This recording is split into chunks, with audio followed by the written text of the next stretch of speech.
All right, assalamu alaikum everyone. We're gonna start in just a couple of minutes. I will give everyone a second to join and then we'll start right at 7 o'clock. Yeah. I guess I'll adjust my camera. I apologize. I just moved and I'm in my brother's room currently. This was the best room with the best lighting and best acoustics, so you couldn't hear any background noise. So I apologize for his closet and anything else that you might see. I tried to tidy up a little bit, but this was what I could do right now. And inshallah, for the next one, it'll be a little bit better.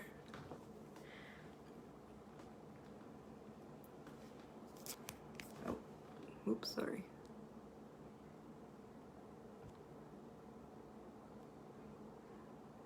Okay.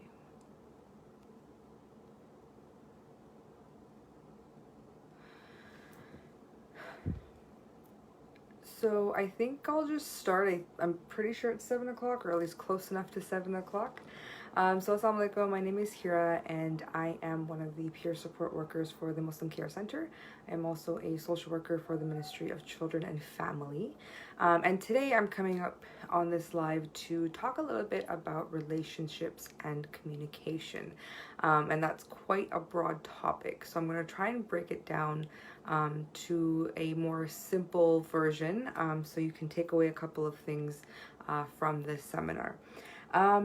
So when we talk about relationships, today I'm going to be touching on not just relationships with like your family, but also relationship with yourself and communication, how that ties into all different forms of relationships, whether it's yourself, whether it's your family, your spouse, your kids, people at your work.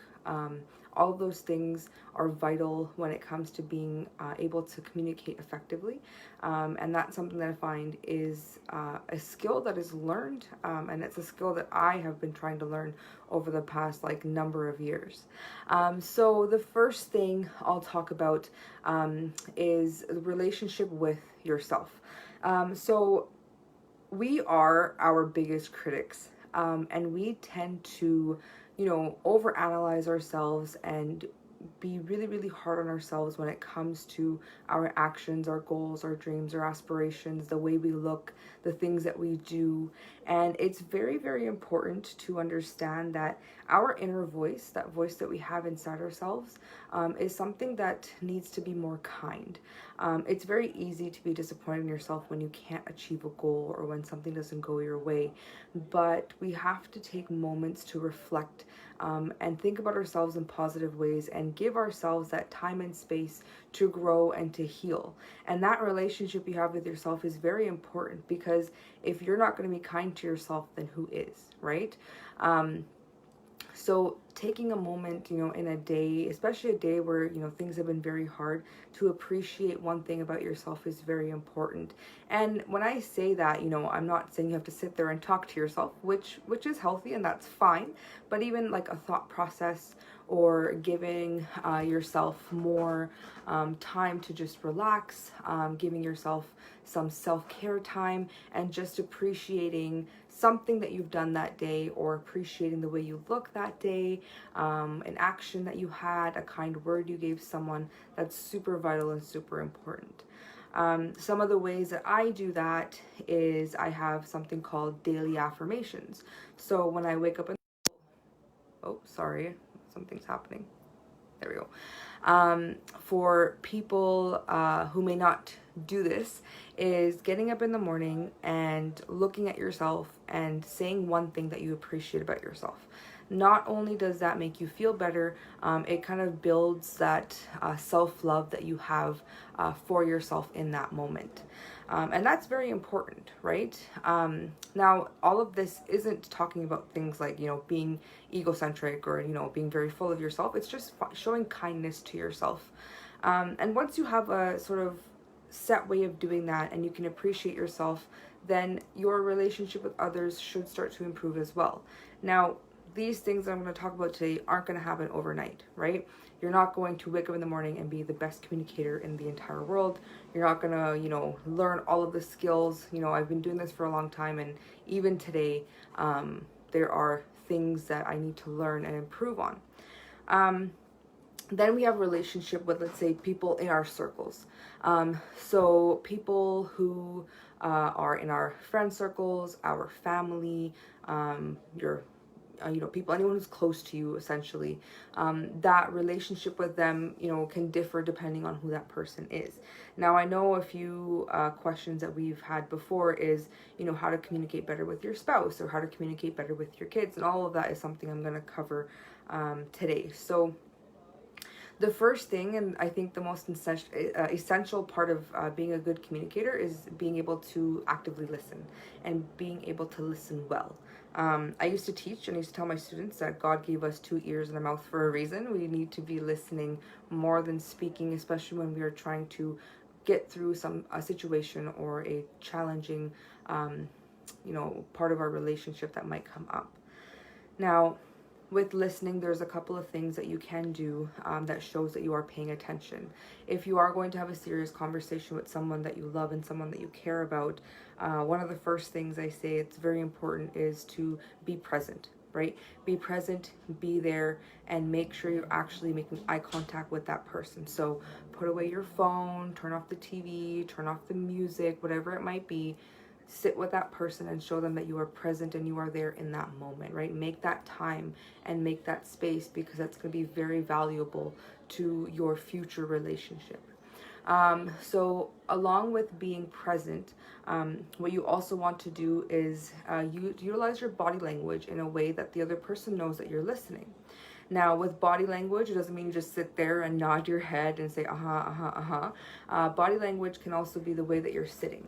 If you're sitting sort of arms back, like lean back, arms crossed, you're not really showing through your body that you're open to listening to what that person has to say. So having a more relaxed, sort of positioning, kind of showing that you're focused on them, keeping eye contact. Now, with eye contact, I'm not saying you're staring directly at them the entire time, but maintaining good eye contact, nodding your head once in a while. All of those little things will add up to show that you are actually listening. Now, I know that a lot of this stuff just seems like, oh, that's common sense, like that's how we communicate. But it's very, very easy to forget, especially when your emotions are very, very high. I apologize for the noise. I don't know what's going on outside. So the next part of that is when you're communicating and actively listening, it's important to paraphrase. Now, paraphrasing is something that peer support workers and counselors use, and so I'm telling you their little secrets right now. With paraphrasing, essentially what it is you are just repeating what the person said in your own words. So if your partner says, it's really annoying when you don't put away your dishes, right? And they've said a whole bunch of things like that, taking a moment and saying, okay, so what I hear you say is that you would like for me to help out more around the house, right? Which you should already be doing if you're someone's partner. So taking that little piece of information and showing that you understand by repeating it in your own words can be helpful. Now, use that very sparingly. Don't use it all the time because it gets very annoying. But it just shows once or twice that you're actually listening and processing what they're saying and absorbing that information so that you can reflect on it. So those different things, body language, paraphrasing, are very, very essential and very important. So just to recap, being present, your body language, and paraphrasing what your partner is saying. Or the other person. Doesn't have to be a partner. It could be your child, your parent, your boss, whoever it might be. Then, moving on with relationships, we'll touch a little bit on communication and how to communicate effectively with another person, especially when there's turmoil in that relationship. So if you're having some issues in the relationship that you're in, there is a very proper way to communicate that will allow for your emotions to be validated, but not bringing down the other person. One of the techniques that I use is called person-centered language, right? So you use I sentences instead of you sentences, and I'll give you an example of what I'm talking about. So let's say you are getting into a fight with your sibling, right? Your sibling always leaves their dirty towels all over the bathroom floor. So one thing that you could say to them if you're angry that might not be positive is, you are such a messy person and you're always making a mess around the house. Cool. That, although your anger is there and it may be valid, you're essentially bringing that person down, and their defenses are going to go up immediately because you're saying, you are doing this, you are this way. You can flip that and make it more centered around emotion and how their actions are affecting you. So I don't appreciate when you leave your towels on the floor because that makes more work for me. Do you see the difference? So the first reaction is the negative one, where you're a dirty person, you leave your towels on the floor. The second is the more positive, but that still validates how you feel, is I don't appreciate when you leave your dirty towels on the floor because it makes more work for me. Now, in the second way, you'll find that that person's defenses are going to come down, right? They're going to be more open to listening and more open to communicating what the problem at hand is. And that's very, very important. And it's hard, right? These things are not easy to do. Like this sort of communication style, this technique, this takes a long time.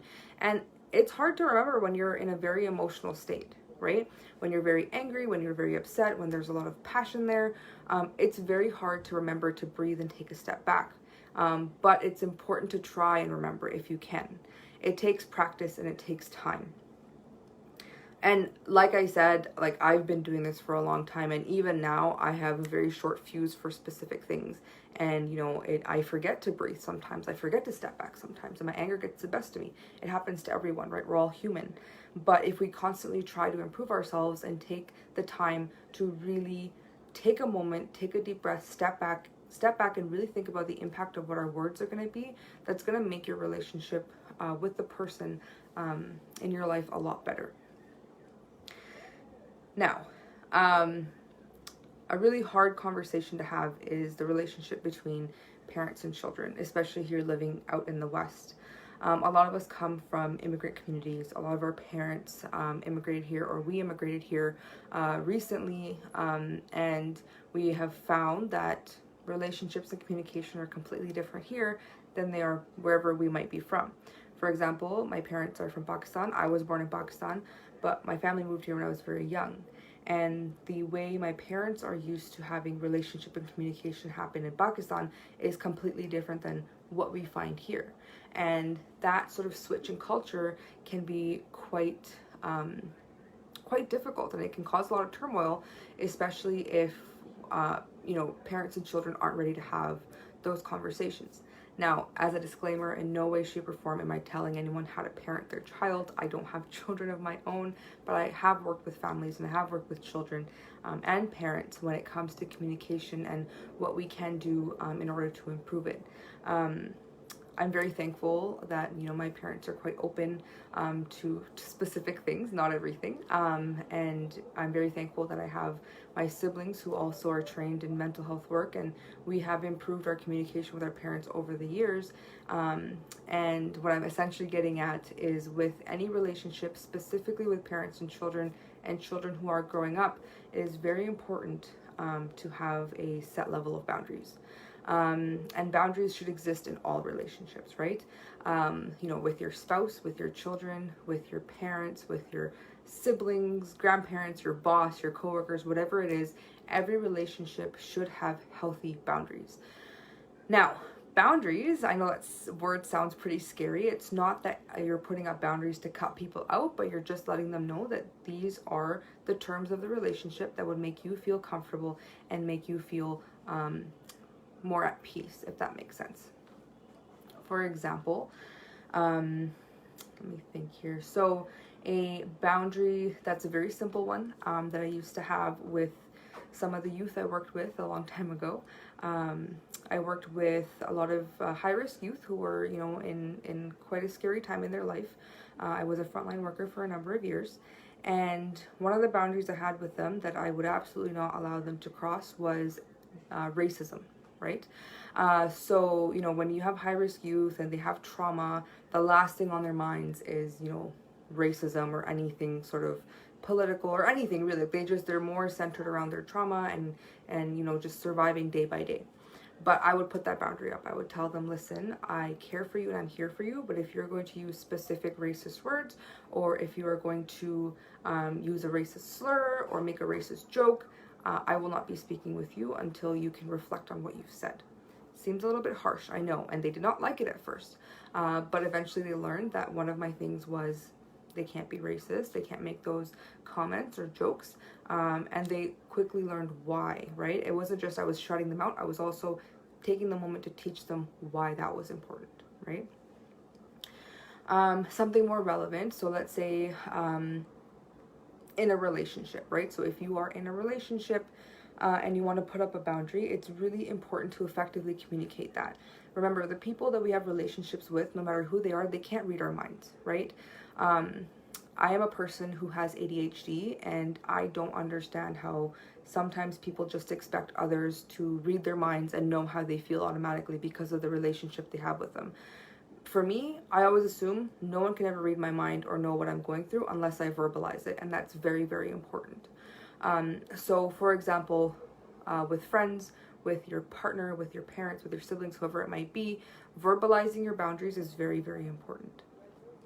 One of my boundaries is, for example, my weight, right? So, yeah, unfortunately, and there's a toxic part of our culture, the culture that I'm from, where if you're overweight, it's quite a problematic thing. And I used to just, you know, kind of ignore comments or laugh it off or act like, you know, it was not a big deal, but it was actually bothering me quite a bit. So eventually what I learned to say is, I don't appreciate your comment. Please don't comment on my weight, right? Or depending on who the person was, taking that moment to say, this is not something I'm willing to talk about because it's very personal to me, and I would appreciate if we didn't have to discuss this, right? That's not easy to do. That takes a lot of courage, especially if you're facing like an auntie or an uncle in the community, or you're facing like a older sibling or cousin or something. It's not easy to put that boundary up. It's difficult, but boundaries are so vitally important.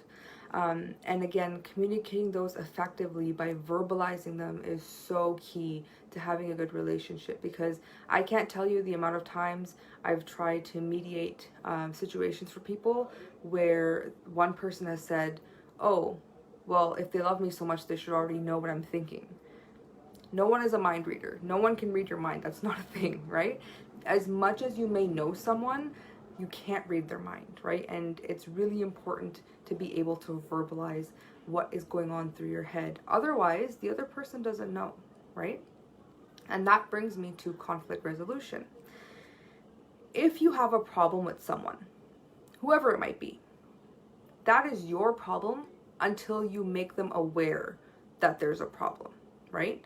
So if I am angry at my brother for not doing the dishes last night, but I don't say anything to him, he doesn't know I'm mad at him, right? Because I haven't said it to him. I'm going to sit there, I'm going to be pissed off, I'm going to be angry, I'm going to be thinking mean things about him, I'm going to be telling my mom and whoever. Until I tell him and say, hey, you were supposed to wash the dishes last night and you didn't do it, and that really is stressing me out, I'm not okay with that, he's not going to know. So that problem is my problem until I verbalize it to him, right? And it may seem obvious, right? It may seem like, oh my goodness, they should know you're mad about the dishes thing. Everyone communicates in different ways, right? You have to find a balancing ground where your communication matches what they need, right? For some people, their communication is very verbal. For some people, it's very visual. It depends on who you're working with and what their level of understanding is, who they are as a person, their background, all those kinds of things. So it's really, really important to be able to verbalize what you're feeling in order to communicate effectively. When we are talking about back to relationships with parents and children, you know, as parents, you know, you have kids and you want the best for them and you want them to grow up and be the best people and be safe and be happy and be healthy. And that's great, and that's how it always should be. unfortunately, it's really hard for parents to understand that, and I'm sure I'm going to go through this as well when I become a parent myself, is we can't control everything our kids do, right? Actually, you can't control anything anybody does. I can't control my siblings, I can't control my parents, they can't control me because we are masters of our own will. And that's really, really hard to deal with. Now, the only way I can relate to that is talking about my youngest brother, who I essentially raised. He's quite a bit younger than me, about 9 years. And when he was turning into a teenager, I started kind of freaking out because I knew that kids in his high school were doing drugs and doing God knows what. I didn't want to think about it, and it really scared me. And so my reaction was like, I'm going to lock him up in a tower until he turns like 19 years old or maybe 30 years old, who knows, and then he can go into the world when he's safe. And obviously that's not something you can do. So what I had to learn was to be able to communicate with him and create a safe space where he could come to me if he had any issues. And that's something that I do with my other siblings as well. I'm the oldest in the family, and growing up, you know, in navigating two cultures, right? So our Pakistani culture and also the Canadian Western sort of culture, it was hard to put up boundaries and still create a safe space where my siblings could feel safe enough to come and talk to me if they needed anything. And so one of the things I verbalized to them when they started to get older, around the age of 13, 14, 15, I would sit them down and I would say, look, I know you're going to have pressure from your friends, from peers, whoever, to try specific things or to act a specific way or skip class or whatever it might be. What I want you to know is I want you to be smart enough to make the right choices, but if you ever do get in trouble, I want you to come to me. I promise not to be angry in the moment. All I want to know is that you're safe and that you're healthy. That doesn't mean I'm not going to be disappointed, right? But I just want you to be able to come to me and ask me for help so I can help you when you're stuck. That's really, really hard to do, right? Especially as parents, it's very hard to do. And all of us don't want to think that, you know, our kids are getting up and doing things that aren't, you know, seen as appropriate as per religious or cultural rules. But honestly, peer pressure is really, really hard. And saying no isn't very easy, especially for young kids. So when your child comes to you and says, hey, mom, hey, dad, guardian, whoever you might be, I messed up, that's a moment where that child is reaching out to trust you. They're reaching out that olive branch to test the waters and see, how is my parent or guardian going to react? And if you snap at them and if you shut them down, I can personally tell you, they're going to trust you less the next time. And it's not easy to navigate. I know anger, and it comes out of fear sometimes, especially as parents. You know, you hear, oh my God, my kid smoked pot, or oh my God, my kid skipped class, or whatever it might be, right? That fear sets in and the anger is the first reaction that comes out. But we're the adults in this situation, right? We need to learn how to take a deep breath and step back and say, I'm really glad you told me. I need a minute to process and we'll talk about it, but I'm so glad you're safe. I'm so glad you're healthy, and I'm glad you came to me when you were in trouble. That's not easy to do, right? Me talking about it right now, it seems totally fine, no big deal, but when you're put in that situation, it's scary, right? I had a kid who I worked with when I was a frontline worker, and this is a little bit of sensitive content, so just as a bit of a warning. She came to me one day and she was very scared, very visibly scared. She was shaking. And she said, I have to tell you something. And I was like, okay, what's going on? I was kind of starting to freak out a little bit because I didn't know what she was going to say. And she said, my friend and I met someone online. Now, as soon as she said that, my defenses went up. I was like, oh my God, who is this? Like, what are they trying to do? Why did she go on the internet to do this? Like, I just wanted to ask all these questions, and I was already starting to have a bit of an anxiety attack. And I was like, I took a breath and I was like, okay, who is this person? And so she explained the story to me, and it turned out that there was someone online that they had met who was coming to meet them from a different part of the world. Who knows who this person was or if they were lying or telling the truth. But essentially what happened was her and her friend ended up going to the location where this person asked to meet. And they saw the person because they had described what they were wearing, but their face and demeanor did not match the person they thought they were talking to. So clearly they were being catfished, right? So they were being preyed upon by an online predator. And she came to me and she told me. Now, like I said, that is one of the worst nightmares any parent or guardian or worker could have for a young child, right? Is having someone trying to talk to your child who is a predator, especially online. I was shaking and I was like, oh my God. The first thing I said to her was, I am so happy that you are safe. And I almost started crying, and I did cry later on, but I was like, I'm so happy you're safe, and I'm so happy that you told me. Thank you for coming to me with this, and thank you for telling me what happened. And I gave her a hug, and I was like, let's talk about it, right? Let's grab some coffee, like whatever you need to do, let's talk about it. And so we did, and we talked it out, and, you know, she was like, I was too scared to tell you because I thought you were going to be angry with me. And I was like, I'm not angry with you. I'm glad you're safe. And I'm a little bit disappointed, right? Because you've learned about internet safety, right? That you made this choice and you went through and went to meet a stranger that you met online. Of course, I'm disappointed. I'm allowed to be disappointed, right? I care for you. I love you and I want you to be safe. But I'm glad that you were smart enough to run away. Because had her and her friend not run away, I don't know what would have happened to them. They could have died. They could have been kidnapped. Anything could have happened, right? The point of me telling the story is that as much as I wanted to freak out, as much as I wanted to yell and be like, are you kidding me? Are you dumb? What is wrong with you? You know better. How dare you do this? Blah, blah, blah. The things that we would usually say in this situation, which would have shut her out completely from me, and she probably would have never trusted me again. I took a deep breath and I was like, I'm so happy you told me, and I'm so happy that you're safe. That literal 10 seconds flipped our relationship into a more positive relationship. And we had a lot more open conversations after that. So when we talk about relationships and communications as adults, it is our job to learn how to communicate effectively. It is our job to either take classes or take like seminars like this or whatever it might be, ask questions to see how we can better communicate with the people around us, because we are the ones that are making that example for the next generation, right? Now, this doesn't mean you have to be perfect all the time. That's impossible. About a month ago, my brother and I had a complete blow-up fight where we were like screaming at each other. We're both grown adults, right? We're both in a professional field and he's still in school. And even then, like, we didn't deal with our emotions and our anger with each other in an effective way and on a timely manner. So it built up and built up and built up and then it blew up. It happened. But we didn't talk about it after. We apologized. We talked through it. You know, after a big blow up like that, it's important to come back and sort of put together the pieces of what happened. And it's important to recognize not only how we're feeling, but also how the other person is feeling, because we don't know how they're feeling until they tell us.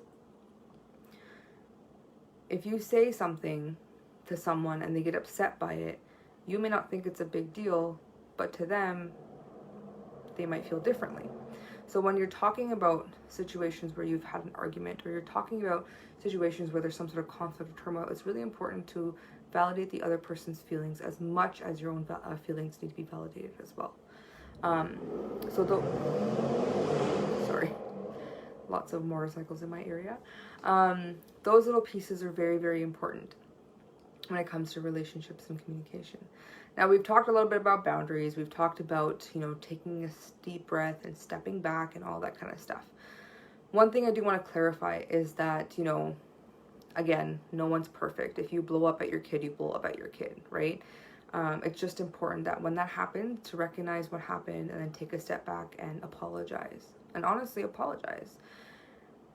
Growing up in this community, in a culture where things are so different, it is very important to try and humanize yourself more to your children. Now, I'm not super religious, and this, I might be a little bit wrong when I say this, so please correct me if I'm wrong, but I'm pretty sure there was a saying by Hazrat Ali where he says something along the lines of, when you have children, in their first 7 years, give them unconditional love, right? So from when they're born to the age of 7, unconditional love. Then from the age of 7 to 14, show them discipline, show them good character, how to be a good person.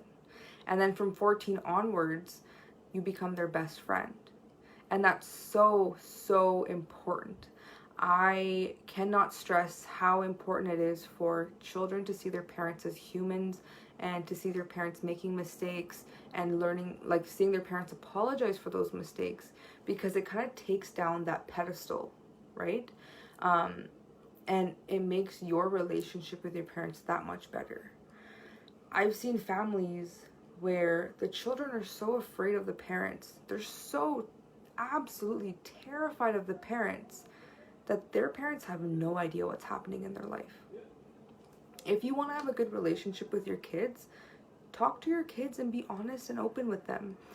And talk to them about stuff that is hard to talk about, right? Talk about drugs, talk about alcohol, talk about sex, talk about the hard things, because if you don't talk to them about it, somebody else will, and they're not going to do it the way that you want it to be done, right? For example, drugs, alcohol.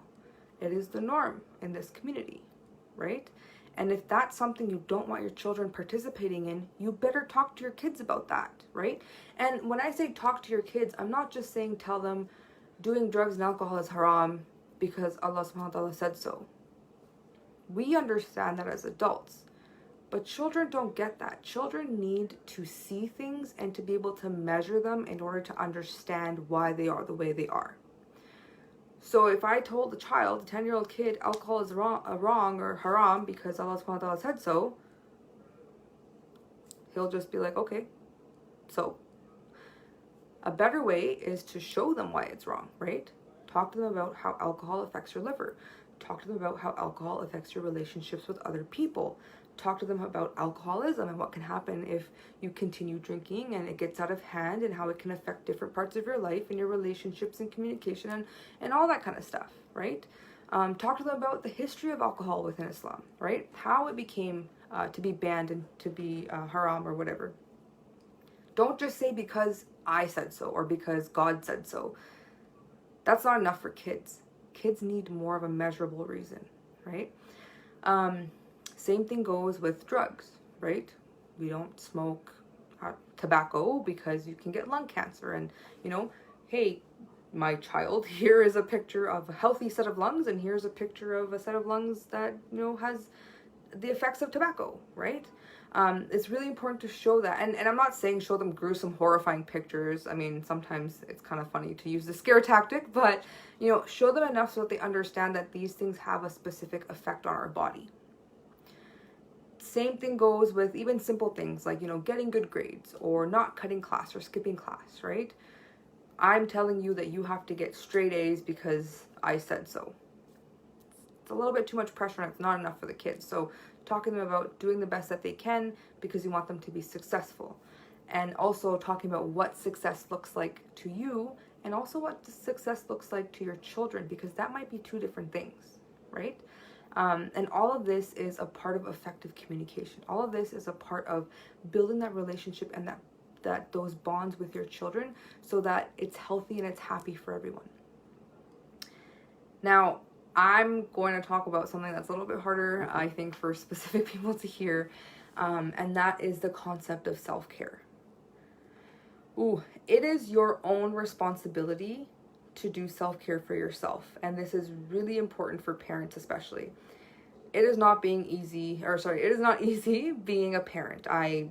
Kudos to my own mom raising 4 kids. We were atrocious children. I'm sure she can tell you all if she gets the chance.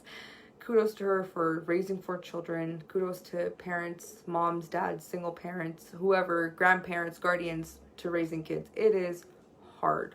It is not easy. But it is your responsibility to make sure that you are doing well mentally. Now, this is a topic for a different day, but I want to touch a little bit on it just briefly.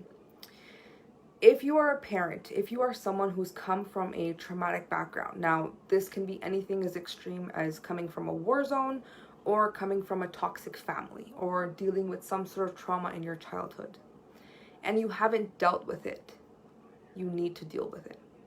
Because if you don't, that trauma is going to get embedded in yourself, and it's going to come out in toxic ways that you may not even understand. You may not even know that you're doing these toxic things. Alhamdulillah, my siblings and I are all very well versed in mental health and self-care. And we had the opportunity to talk to our parent, our mom, about her own mental health and well-being, because she has been through a lot from her childhood. You know, what, I'm not going to disclose the details, but just to me, thinking about her coming to Canada, leaving behind her friends and her family and everyone in Pakistan just to come here with my dad and with 2 kids in tow, like, that's a lot, right? To completely change your location and leave your support system, like, that's pretty traumatic. And you know, they did it for us, and we're very grateful. But there's more in her past and other things that we have really sat down and talked to her about and said, you know, your chronic pain, your illnesses that you have now might be a byproduct of you not dealing with your mental health and well-being and the trauma. And so it's not an easy conversation. Like, this conversation has probably been happening for like 5 or 6 years now. But I think we're at the point where it's really important for us that she takes care of herself now. We're all adults and we can kind of, you know, fend for ourselves. But now it's her turn, right? It's her turn to be more self-centered. It's her turn to take the time for herself, work on her own things, you know, make sure she's eating healthy and she's exercising and maybe seeing a therapist. We don't know what that's going to look like, but it's important. What my point is with this is that parents, it is important that you really deal with your own traumas. And I know that talking about trauma and everything seems like a Western concept, and I've even had people in the community say that, you know, that's something that only privileged people get to talk about, or it's just a Western thing, or I pray and that's enough for me. You gotta really find a way to undo all of that trauma if you're gonna have a good relationship with, especially with your kids, because the world is changing, right? Social media, even, whatever, like even schooling and stuff, they're talking a lot more about mental health and self-care. And if you don't take care of yourself, I will tell you, your kids are either going to start to move away from you, or they're going to come and tell you to take care of yourself, right? Give you that reminder depending on your relationship with them. So it's really important for parents and caregivers and guardians to take that time and really find a way to work on anything that's been bothering them in their past and work on their own relationships. Now, your relationship with your partner is very important, especially if you have children. A lot of times parents think that kids aren't listening or having private conversations. Children are always listening. Children are always listening. They're little sneaks, right? If you think you're having a private conversation, you're probably not. So it's important to be very, very careful about how you talk to your partner and how you talk about your partner as well, right? And that's vital for your relationships with your children. I've seen time and time again where there's a family, where there's a father who's very verbally abusive to the partner in private or in public, whatever it might be, or the wife is abusive, whoever, like there's one partner who's abusive and they think it's not going to affect their kids. It really, really affects the kids. That sort of stuff is toxic for children, especially at a very young age. You're teaching them to disrespect another person who is someone who also cares for them, right? Especially for young boys to see, you know, fathers being toxic towards their partners. It teaches them to disrespect women. And I've seen with my own eyes, I've seen families where you have the father yelling, demeaning, degrading the mother, and the son grows up and does the exact same thing to the mother and the sisters, right? And in a lot of our communities, we have that patriarchal mindset where the father is the head of the family and they're, you know, what he says goes. We got to move past from that, right? Got to move away from it. Your relationship is a partnership. There's an equal partnership there. And there should not be any sort of degradation. There should not be any sort of demeaning or any sort of abuse ever, especially in front of the children. And when that happens and it gets to the extremes, it really affects the way that children think. It really affects the way that they communicate with you and your partner. It affects the way they communicate with other people. And it affects the way they communicate about themselves, because a lot of times children will blame themselves. Children will blame themselves for these issues that you and your partner might be facing.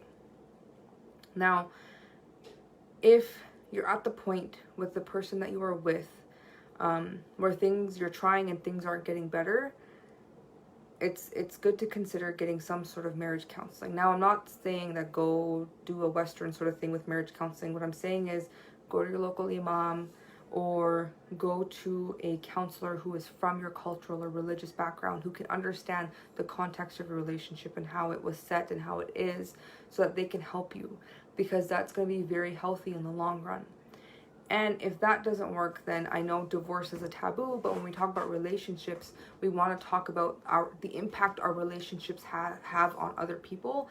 And sometimes divorce is the best option. And I know I don't like saying that, but if it's too toxic and it's having a negative effect on the people around you, especially your children, I can't tell you how many kids are much happier because their parents are divorced and they are happy than the children who are miserable, stuck with parents who are stuck in a relationship and they won't get a divorce when they really should. So these are just a couple of things to think about when we're talking about relationships, and we're talking about how to effectively communicate within them.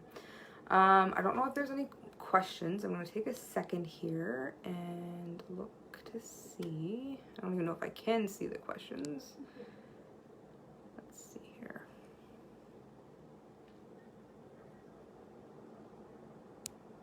I don't know if we have any, but I have some preset questions. Oops, there we go. So we had preset questions. Someone sent me, one second. Okay, so sorry, I'm just take a sip of water and then I'll read the first question.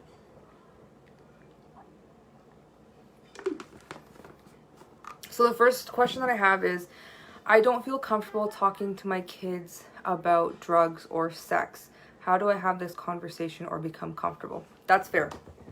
That's a really big question. Drugs, alcohol, sex, these are all taboo subjects in a lot of cultures, right? These are things that we don't talk about. If you really don't feel comfortable talking about these things with your children, find someone you trust to talk to them about it. Now, at Muslim Care Center, the peer support workers, which is myself, Nabila, and Shakil, and I don't want to speak on behalf of them, but I think I'll be okay. The three of us are more than willing to have those conversations with your children about those things. And of course, if there are specific things you want us to talk to them about, or if there are specific topics or the way that you want us to talk, like, we can definitely provide that information. Now, why it's important to talk to your kids about these things, and I already said this once, is if you don't take the time to talk to them about your kids, somebody else will, and I guarantee it won't be the way that you want them to learn about these things, right? My parents didn't really talk to us about drugs and alcohol growing up, which, I mean, a lot of parents don't. And the first time I learned what marijuana was is when someone offered it to me when I was, like, I think in grade 8 or something. I had no idea what it was, and I thankfully didn't try it at the time because it smelled weird to me. But I was really confused, and I was like, what is this thing that people are doing? And I had no idea. I was a very naive child. So if you don't do it, someone else will, and it's probably not somebody you want talking to your kids. It's probably other kids that are doing things that you don't want your kids doing. So if you're not comfortable, send them our way, right? If you're not comfortable, find someone you trust, find a public health nurse, find, a social service worker, reach out to MCC. Like, there's so many cool community programs that you can reach out to have those conversations with your kids, because it's not easy, right? And another part of that question that I want to address is that a lot of times we think that, oh, if we talk to our kids about these things, our kids will start doing these things, and that's not true.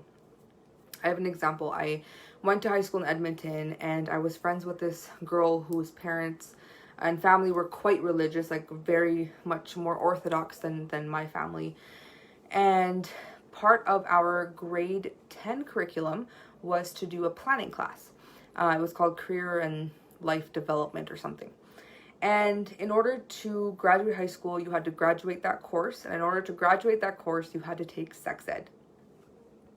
Now, that was a really scary thought for this young girl's mom. And she was like, nope, absolutely not. My child will not learn about sex ed. And the teachers and the principal were like, you really, like, you have to let her learn about it. Like, it's important, blah, blah, blah. She didn't want to hear it. She didn't care. So my teacher asked me if I could talk to the mom, or if my mom could talk to that mom.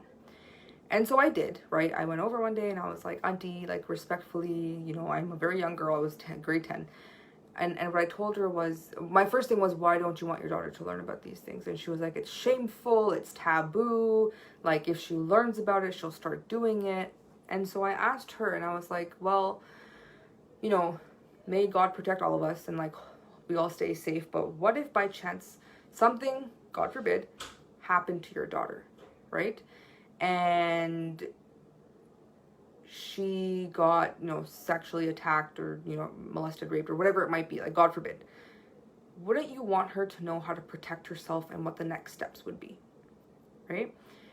And that kind of gave her some perspective. So the only way this girl was allowed to sit in the class is if she sat right beside me, and I'm not sure why I was the barrier, but that just goes to show the level of discomfort that parents might have with specific topics with their kids, and why it's so important to have your kids learn about that kind of stuff, right? I know a lot of kids in my own community where the parents didn't sign the consent forms for sex ed, and I think it's absolutely ridiculous. It's either they go to school and learn sex ed from a trained professional, or they learn it online where all of us know scary things can happen, right? Or they learn it from someone who's grooming them, which is even scarier. So for your question, if you're not comfortable, find someone who is comfortable, reach out to us, find someone you trust, because these conversations have to happen. And if they don't happen in the way that you want, then you're kind of, that's your responsibility, right? So have the conversations, because it's going to increase that relationship.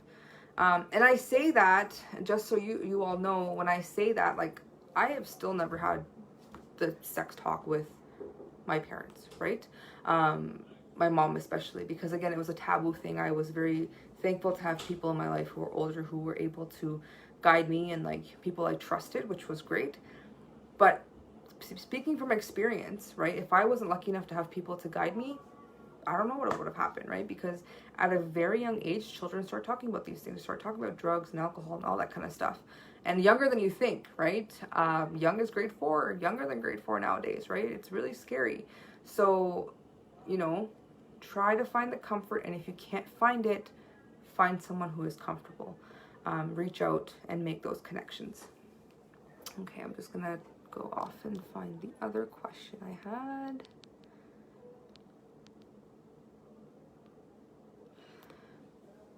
Can you talk about domestic abuse? Yeah, I can touch a little bit on it. I think that domestic abuse should be its own seminar, but it is a part of relationships and communication for sure. Domestic abuse in any form is absolutely not okay. Verbal, financial, sexual, physical, spiritual, all that kind of stuff. When you are in a relationship with a partner, or when you are a part of a family, domestic abuse comes in various different forms. If you need help, you need to reach out and get help. And I know it's not easy, but reach out. If you're a young woman, reach out to Nisa Homes. If you're a young man, I'm sure there's other resources. I'll try and see if I can list them. You know, regardless of your gender, if you are facing abuse, you need to reach out and get help. You can contact MCC. You can also contact the like local domestic violence centers. There's safe homes, safe houses. There's ways to get out. Know that you're not alone, and that you're not the only person who is going through it. It's not okay. Nothing justifies domestic abuse. No religious text, no cultural tradition, nothing justifies domestic abuse in any way, shape, or form. If you need help, please reach out and get that help. It's not easy, but please talk to someone and get the help so that you can get out, if that is what the case is. So that's all I'm going to say about domestic abuse, because it's going to have to be its own seminar, because it's really a touchy subject. But if you are facing an abusive situation in your home, please reach out and get help. Okay. And let's see. Oops. Oh, we're running out of time. Oh my goodness. I think I will do one more question here. Okay. So the question is, my children don't talk to me and spend a lot of time alone. I don't know how old your kids are. If they're teenagers, yeah, that's not great. So usually when we talk about children growing up and becoming independent and going on their own path and all that kind of stuff, there is an age that we call the sweet spot, and that is between the ages of 12 and 14. Your relationship with your kids is so vital in that span between 12 and 14, because that is when children are pushed into the right or wrong direction, right? That's when they start to move from being preteen into a teenager, starting to make their own choices about themselves, and your relationship with them is so vital in that moment. So if you're finding your children aren't talking to you, they're spending a lot of time isolated in their rooms, just reach out, right? Come with them in a humble way and say, hey, just want to know how your day was. Try and talk to them, see what's going on, build that trust with them. One thing that I really appreciated that my mom did that actually used to drive me crazy when I was younger, but I appreciate a lot now, is my mom would make a point to know who all my friends were. And she knew their names, and she would invite them over, and she would cook us dinner. And then, you know, being a teenager, I was always like, oh my God, Mom, you're so embarrassing. Like, don't talk to my friends. But I'm really grateful for that, because she still does that for my friends. And all of my friends who are close to me know my mom, and, you know, they know her very well. So if you're a parent, you know who your kids are hanging out with, right? Know who they are, know their names. You don't need to like monitor them or like know their family, go to the extremes or anything. It depends on your personality as a person, but at least know who's in your kid's life and who they're talking to and who they're being influenced by, and that's very important. And also know what your kids are doing online, right? So again, don't play spy, don't be, nosy. Have that trust with the kids and say, I just want to know, like, who are you watching on YouTube? Who are you watching on TikTok? Who are you following on Instagram? Know those things, right? Because you want to make sure they're following healthy influencers. That's the new thing, is influencers. When we were kids, we would follow celebrities, or I don't even remember what we did as kids, but now social media influencers are like the big thing, and there's a lot of really positive ones, right? There's a lot of positive ones from a lot of different backgrounds, racial, cultural, religious, whatever it might be, but there's also a lot of negative ones too. So know who your friends or your kids' friends are, who they're interacting with, know what your kids are doing online, and just have an open and honest communication with them and ask them, hey, how's your day going? I just want to get to know you better. I want to know, what your likes and dislikes are. Find an interest in their hobbies, no matter how ridiculous they might be, right?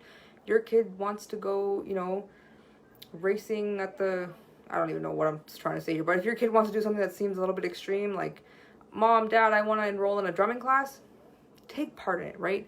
I want to learn how to paint better, go do a paint night, right? I want to learn how to do karate, go and, participate in your kids' life. And it's not easy, again, being a parent, you're working, you're doing all the other things, but the more time you put in with your kids, the better the outcome is going to be for you. I can't stress that enough. I see a lot of parents who are chasing that dollar, like all of us are, every single day, but they don't put in the time with their kids, and their kids have no relationship with them. At the dinner table, if there's a dinner table, everybody's on their phones. No one's talking to each other. No one knows what's going on with each other's lives. No one knows what's happening, what's the good stuff, what's the bad stuff. So the more time you invest in your children, the better. You don't have to invest money. You need to invest time, because time is going to be the thing that's going to be more worthwhile, and that's going to be a lot more it's gonna essentially gonna create a stronger bond and stronger relationship with your children. So I think that's the last one I can answer, because we're running out of time. But just to wrap up, going to go back and reiterate a couple of things. Relationship with yourself is very important. Know how to be kind to yourself and do self-affirming activities, do self-care. Learning how to communicate is very, very important as well. Learn when you are in turmoil or having a conflict, learning how to use I statements instead of you statements is very important. Instead of saying, you are a messy person, say, I don't appreciate when you leave a mess, right? Because it shows your emotions and it shows something that can be done out of the situation. Making boundaries in relationships is very important, no matter what kind of relationship that is. Be open and honest with your children. Talk to them about uncomfortable topics, because if you don't, somebody else will. And that's basically all I had for today. If you have any other questions or any further questions, you can follow the Muslim Care Center on Facebook, also on Instagram. You can follow me on Instagram, shameless plug. And yeah, if you have other questions, please send them in, and hopefully, inshallah, we can find the time to answer them. And we hope to see you at the next live seminar. I hope everyone has the time to enjoy the sun while social distancing. And that's all I have for all of you today. Assalamu alaikum, and I hope you have a great day. Thank you.